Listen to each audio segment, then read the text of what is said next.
दोस्तों, मंथन वार्ता चैनल पर आपका फिर से स्वागत है। आज हम इस वीडियो में जानते हैं हिंदू धर्म ग्रंथ गीता ज्ञान की खास बातें। हिंदू धर्म के एकमात्र धर्म ग्रंथ है वेद। वेदों के 4 भाग हैं, ऋग, यजु, साम और अथर्व। इन वेदों के सार को वेदांत या उपनिषद कहा जाता है और इस सार को गीता में निचोड़ा गया है। उपनिषदों की संख्या 1000 से अधिक है, लेकिन इसमें 108 प्रमुख उपनिषदें हैं। भगवान श्री कृष्ण ने वेदों के ज्ञान को नए तरीके से व्यवस्थित किया है, जिसे गीता में प्रस्तुत किया गया है। गीता को हिंदुओं का सर्वमान्य ग्रंथ माना जाता है, जिसे वेदों का पॉकेट संस्करण कहा जाता है। पुराण, स्मृति, रामायण और महाभारत को धर्मग्रंथ की श्रेणी में नहीं रखा जाता। किसी के पास इतना समय नहीं है कि वह वेद या उपनिषद पढ़े, उनके लिए गीता ही सबसे उत्तम धर्मग्रंथ है। गीता को अच्छे से समझने से ही आपकी समझ में बदलाव आ सकता है। धर्म, कर्म, योग, सृष्टि, युद्ध, जीवन, संसार आदि की जानकारी हो जाएगी, जो सही और गलत की पहचान में मदद कर सकता है। गीता की समझ से द्वंद्वों का स्पष्टीकरण होता है और हिंदू धर्म के विषय में गहरी सार्थकता होती है। श्री कृष्ण और अर्जुन के बीच कुरुक्षेत्र में हुआ संवाद है, जिसे श्री कृष्ण अर्जुन संवाद कहा जाता है। इस संवाद में भगवान श्री कृष्ण ने अर्जुन को जीवन के विभिन्न पहलुओं पर बोधगम्य ज्ञान प्रदान किया। इसका मूल उद्देश्य धर्म, कर्म और योग के माध्यम से सही जीवन दर्शन प्रदान करना था। श्री कृष्ण को भगवान के रूप में माना जाता है और उनका संवाद योगारूढ़ दृष्टिकोण से हुआ। गीता के 4थे अध्याय में भगवान कृष्ण बताते हैं कि यह ज्ञान पूर्व काल में उन्होंने विवस्वान को सिखाया था, जिसने मनु को बताया और मनु ने इक्ष्वाकु को ये ज्ञान पहुंचाया। इस प्रकार परंपरागत राजर्षियों के माध्यम से यह ज्ञान सदियों तक पहुंचा। हालांकि समय के साथ यह योग लुप्त हो गया था, इसलिए भगवान श्री कृष्ण अर्जुन को इस पुराने योग को पुनः सिखाया। श्री कृष्ण के गुरु घोर अंगिरस ने देव की पुत्र कृष्ण को वह उपदेश दिया था, जिसे गीता में श्री कृष्ण अर्जुन को पुनः सिखाते हैं। छांदोग्य उपनिषद में इस गुरु शिष्य संबंध का उल्लेख है और यह ज्ञान शिष्यों को सब कुछ जानने की क्षमता प्रदान करता है। इस रूप में घोर अंगिरस द्वारा दिया गया ज्ञान गीता के माध्यम से हमें पहुंचता है, जिससे जीवन के विभिन्न पहलुओं का समझना संभव होता है। गीता महाभारत के युद्ध काल में भगवान श्री कृष्ण द्वारा कही गई थी, जब अर्जुन को धर्म संकट में देखते हुए उन्होंने उसे समझाने का प्रयास किया। हालांकि इस वचनामृत का महत्व आज तक बना हुआ है, क्योंकि गीता में दिए गए उपदेश और सिद्धांत आज भी मानव जीवन के विभिन्न पहलुओं पर गहरा प्रकाश डालते हैं।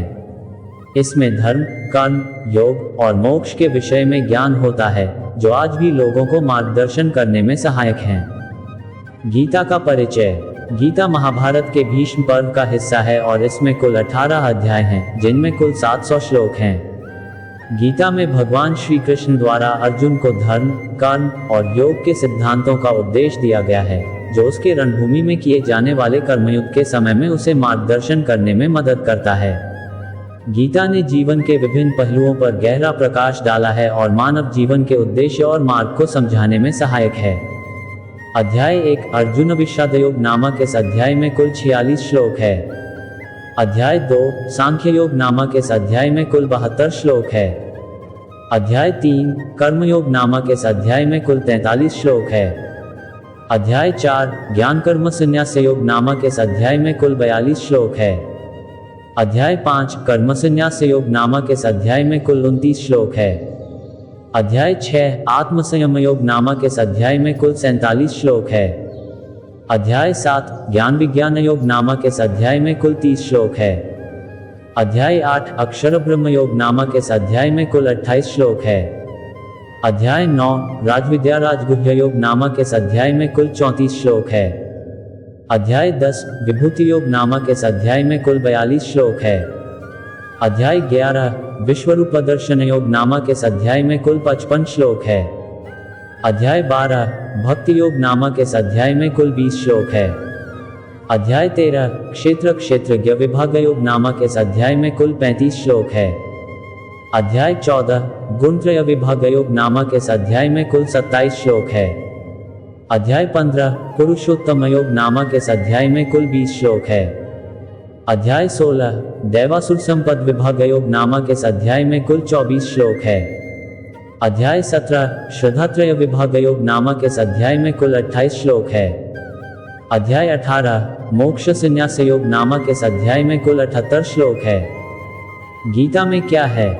गीता में भक्ति, ज्ञान और कर्म मार्ग की चर्चा है, जो मानव जीवन को नैतिकता और धार्मिकता की दिशा में मार्गदर्शन करती है। इसमें यम, नियम और धर्म कर्म के महत्वपूर्ण सिद्धांतों का विस्तार है, जो जीवन को संतुलित बनाए रखने में सहायक हैं। गीता का मूल सिद्धांत है कि ब्रह्म एक ही है और सभी जीवात्माएं उसी में विलीन हैं।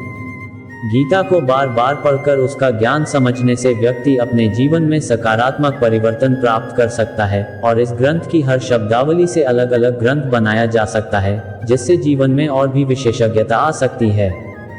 गीता में सृष्टि उत्पत्ति, जीव विकास क्रम, हिंदू संदेवाह क्रम, मानव उत्पत्ति, योग, धर्म, कर्म, ईश्वर, भगवान, देवी देवता, उपासना, प्रार्थना, यम, नियम, राजनीति, युद्ध, मोक्ष, अंतरिक्ष, आकाश, धरती, संस्कार, वंश, कुल, नीति, अर्थ, पूर्वजन्म, जीवन प्रबंधन, राष्ट्र निर्माण, आत्मा, कर्म सिद्धांत, त्रिगुण की संकल्पना, सभी प्राणियों में मैत्री भाव आदि के विषयों पर ज्ञान है। गीता ने इन विषयों को भूमिका, तत्व और अर्थात उदाहरणों के साथ प्रस्तुत किया है, जिससे व्यक्ति अपने जीवन में सही दिशा में आगे बढ़ सकता है। श्रीमद् भगवद गीता भगवान श्री कृष्ण की वाणी है, जिसमें प्रत्येक श्लोक में ज्ञान का प्रकाश है, जिससे अज्ञान का अंधकार नष्ट हो जाता है। इस ग्रंथ में ज्ञान, भक्ति और कर्म योग के मार्ग का विवेचन है, जो व्यक्ति को परम पद की प्राप्ति की दिशा में मार्गदर्शन करता है। इन मार्गों पर चलने से व्यक्ति अपने अंतरात्मा के अद्वितीयता को समझता है और आत्मज्ञान के माध्यम से मोक्ष की प्राप्ति का साधन करता है। गीता ने जीवन के सार्थकता और उद्देश्य की बात करते हुए मानवता के लिए मार्गदर्शन करने का महत्वपूर्ण साधन प्रदान किया है। गीता का विभिन्न भाष्यकारों द्वारा विवेचन और व्याख्यान किया गया है। किस समय किसने गीता को महाभारत से अलग कर एक स्वतंत्र ग्रंथ का रूप दिया, इसका कोई प्रमाण कहीं नहीं मिलता।